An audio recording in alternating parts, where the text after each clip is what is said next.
Hello friends, આજે આપણે બનાવશું મસાલા ભાતની રેસિપી। આ ભાત બનાવવાથી શાક રોટલીની પણ જરૂર પડતી નથી અને ખૂબ જ ટેસ્ટી બને છે અને પેટ પણ ભરાઈ જાય છે। તો આવો એવા મસાલા ભાતની રેસિપી આપણે જોઈ લઈએ।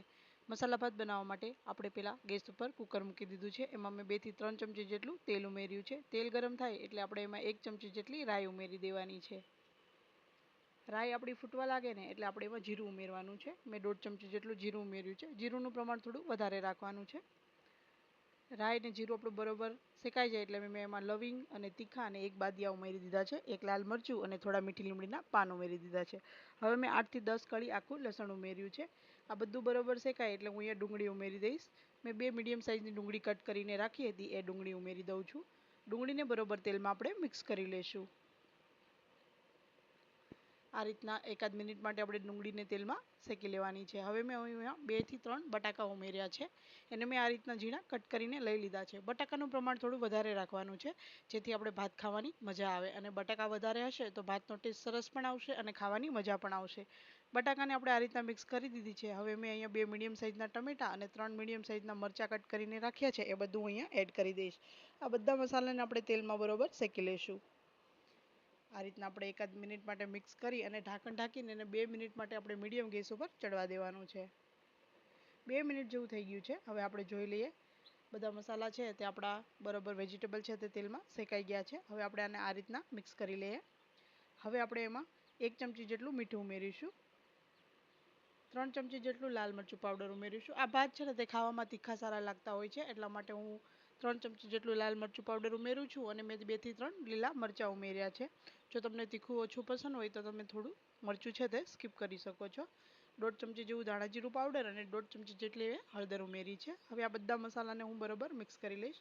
હવે મેં અહીંયા 1.5 વાટકી જેટલા ભાત ધોઈને રાખ્યા છે। આ ખીચડિયા જે ચોખા આવે છે એ છે એ મેં ધોઈને રાખ્યા છે એને હું ઉમેરી દઉં છું અને બધું બરાબર મિક્સ કરી લઉં છું।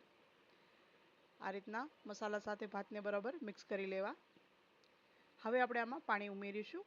અહીં હું 3 ગ્લાસ જેટલું પાણી ઉમેરું છું। 1.5 વાટકી જેટલા ભાત છે એટલે 3 ગ્લાસ જેટલું મેં પાણી ઉમેર્યું છે। પાણીનું પ્રમાણ થોડું વધારે રાખવાનું છે કેમ કે બટાકા છે તે પાણીને ઓબ્ઝર્વ કરે છે એટલા માટે પાણીનું પ્રમાણ વધારે રાખવાનું છે। પાણી આપણું હલકું અહીંયા ગરમ થયું છે ત્યાં મેં અહીંયા ગરમ મસાલો ઉમેરી દીધો છે। 1 થી 1.5 ચમચી જેટલો મેં ગરમ મસાલો ઉમેર્યો છે। હવે હું કુકરનું ઢાંકણ ઢાંકી અને હાઈ ફ્લેમ ઉપર 1 સીટી અને મીડિયમ ગેસ ઉપર 2 સીટી એ રીતના થવા દઈશ। સીટી આપણી થઈ ગઈ છે। ભાત આપણા બની ગયા છે। તમે જોઈ શકો છો ભાત આપણા એકદમ સરસ તૈયાર થઈ ગયા છે। આ રીતના ભાત બનાવશો ને તો રાત્રે શાક રોટલીની પણ જરૂર નહીં પડે અને નાના મોટા બધાને ભાવશે અને બધાનું પેટ ભરાઈ પણ જશે। અને આ ભાત બનાવશો ને તો આ ઝટપટ બની જશે। મિનિમમ 5 થી 7 મિનિટમાં આ ભાત બનીને તૈયાર થઈ જાય છે। અને વરસાદના સમયે સાંજના ટાઈમે ઘણીવાર આપણે ભૂખ લાગે છે તો આ રીતના ત્યારે ભાત આ બનાવશો ને તો ગરમ ગરમ ખાવાની ખૂબ જ મજા પડશે અને આ ભાત ખૂબ જ ટેસ્ટી પણ લાગે છે। તો એકવાર આ રીતના આ ભાત જરૂર બનાવવા અને મને કોમેન્ટ કરજો કે તમને મારી આ રેસિપી કેવી લાગી। આ ભાતમાં છે ને તમને ભાવતા તમે કોઈ પણ વેજીટેબલ ઉમેરી શકો છો જેમ કે ગાજર છે, ફ્લાવર છે, કોબી છે, સોયાબીન છે એ પણ તમે આમાં એડ કરી શકો છો જેનાથી ભાતનો ટેસ્ટ ખૂબ જ સરસ આવશે। જો તમને વધારે વેજીટેબલ પસંદ હોય તો તમે આ બધા વેજીટેબલ પણ એડ કરીને ભાત આ રીતના જ બનાવી શકો છો। તેનાથી પણ ભાત ખૂબ જ ટેસ્ટી અને ખૂબ જ પૌષ્ટિક બની જાય છે। એટલા માટે એકવાર આ ભાત જરૂર ટ્રાય કરવા અને મને જણાવજો કે તમને મારી આ રેસિપી કેવી લાગી। મારી આવી બીજી જ ઇઝી અને ટેસ્ટી રેસિપી જોવા માટે મારી ચેનલને લાઇક, શેર અને સબસ્ક્રાઈબ જરૂર કરજો। ફરી મળશું આવા બીજા જ નવા વિડીયો સાથે।